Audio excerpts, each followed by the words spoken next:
Hello there. Welcome to my website. I write a weekly column, as most of you know. Besides doing a nationally syndicated radio program, we certainly stay busy here at the Lisburn Press, which is our publishing company. All those various interests and activities you can see on the left margin of the website that lists all the things we do. I really enjoy writing a weekly column about what's happening from a Louisiana perspective, often around the country. Didn't take a lot of joy in writing this week's column. I thought I might elaborate a little bit to you. I wrote about our flagship university in Louisiana. Louisiana State University has a long tradition of being one of the oldest universities in the country, and really an interesting history if you look over how it was founded and how it grew over many, many years. And I'm very proud of the university. And, I went to the University of North Carolina. I'm proud to be a graduate of UNC, a diehard Tar Heel when it comes to sports. But back in the 50s, the two shining lights in the South were the University of North Carolina and LSU. You had great writers at LSU. You had its own opera and symphony. The LSU Press was one of the great university presses in the country. Southern historical journals, a lot of literary journals came out of LSU. Really had a solid foundation of being a great university.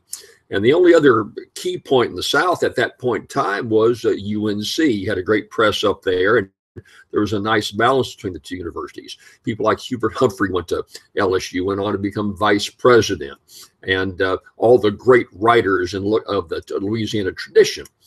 Then something happened, and it's complicated, but I think a lot of it had to do with oil and gas, quite frankly.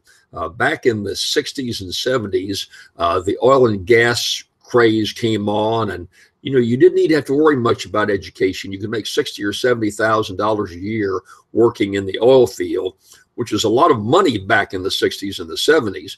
You had a bass boat, you had a new truck. Life was going pretty good. Who cared about higher education? A real turning point came in the 1973 Constitutional Convention. I was a delegate of that convention. I pushed very hard for one board of higher education. Look where the great schools are out in California, on the East Coast, the public universities particularly. They don't have 4 or 5 boards that oversee all the education. They have one board that coordinates all the activity, and they're sure there is one major university that is the foundation university.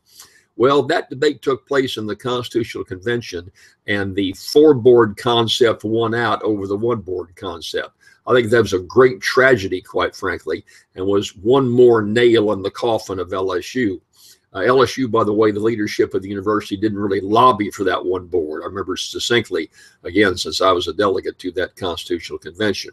And so what happened then after the 70s, legislators throughout the country all wanted to have a college in their area here in Louisiana that was a little LSU.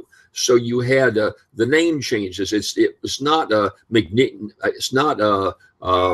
University of Monroe. It's LSU at Monroe, and it's LSU at Shreveport. Everybody wanted to have an LD like LSU. They all want to have big-time football programs. They want to have graduate programs. And so the money went different directions and didn't stay here at the university. Where we are today, and what made me generate this column, that Kippinger Financial Magazine came out last week with its national rankings. And sad to say that LSU did not make even the first 250 schools. Number 1, by the way, was University of North Carolina, getting the best bang for the buck, the best quality education in public education was the University of North Carolina.